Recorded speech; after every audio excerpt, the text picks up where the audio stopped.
Hello divine soul, sorry मेरी video पता नहीं बीच में से कट जाती है, तो आप दो हिस्सों में देख लेना, पार्ट 1 पार्ट 2 गाइडेंस के लिए। तो मैं कहाँ तक पहुँची थी कि वो आपकी एनर्जी सक करने लग जाते हैं डीएम, इसीलिए बार बार आपके पास आते हैं। फिर यूनिवर्स का एक ऐसा तरीका होता है, आपको अलग कर दिया जाता है साल के लिए, 2 साल के लिए, 3 साल के लिए। कईयों का पीरियड इससे भी ज़्यादा होता है, कईयों का कम होता है, डिपेंड करता है कि आपकी जर्नी कैसी है। तो जब आपको अलग कर दिया जाता है, थोड़ा टाइम तो डिवाइन फेमिनिन को थोड़ा मुश्किल लगता है, क्योंकि उसको पता नहीं होता कि बीच की बात क्या है। जब उसको आस्ते आस्ते सभी बातें समझा देती है यूनिवर्स, वो खुद ही दूर रहना पसंद करती है।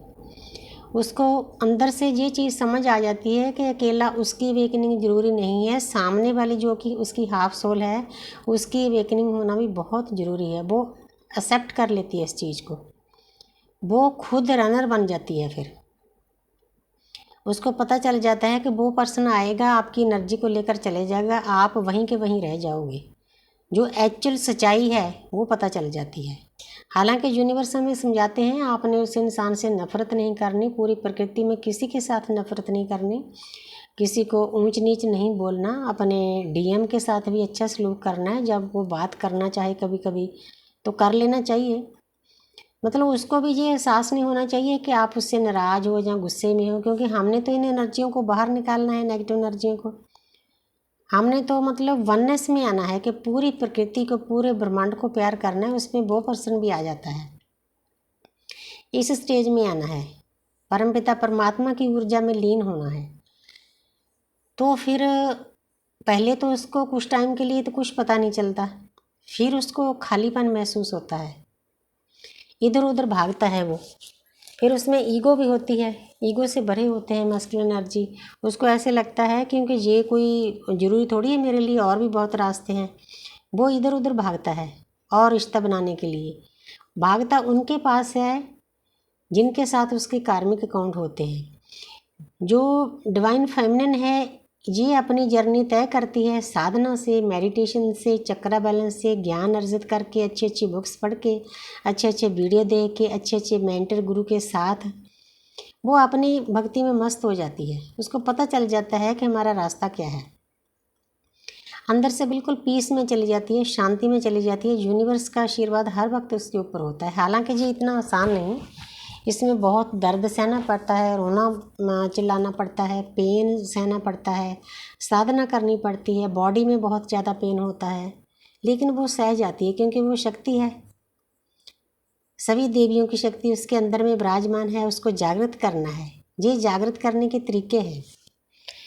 तो वो इंसान नए नए रिश्ते बनाने चला जाता है। फिर पहले तो उसकी हस्बैंड वाइफ उनके कार्मिक हो सकते हैं, फिर कार्मिक के पीछे भागता है। कार्मिक उसकी लाइफ में लाने का यूनिवर्स का कारण यही होता है कि जो सलूक उस पर्सन ने आपके साथ किया है उसके कार्मिक जितने भी अकाउंट हैं, 1 हैं, 2 हैं, 4 हैं, डिपेंड करता है। जितनी देर वो खाली नहीं करेगा उतनी देर आपकी सोल मर्ज नहीं होगी। आपने इस बात को समझना है। अगर आपके डीएम किसी कार्मिक के साथ गए हैं, जाने दो, आपको खुश होना चाहिए। जो लेसन आप नहीं सिखा सके प्यार से, वो झटके दे दे कार्मिक सिखाएंगे उसको, चाहे उसकी वाइफ हो, हस्बैंड हो, चाहे अदर हो, चाहे दोस्त मित्र हो, चाहे उसका वर्क हो। मतलब उसको इतना पेन दिया जाएगा आपके साथ जो उसने किया है, एक एक बात यूनिवर्स उसको याद कराएगी।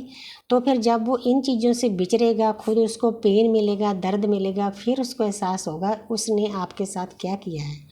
वही पेन उसकी जागृति कराएगा, वो गिल्ट में जाएगा, बहुत शर्मिंदा होगा। उसके अंदर से आवाज़ आएगी आत्मा से कि मैंने एक पवित्र आत्मा को इतना दर्द क्यों दिया, इतना पेन क्यों दिया।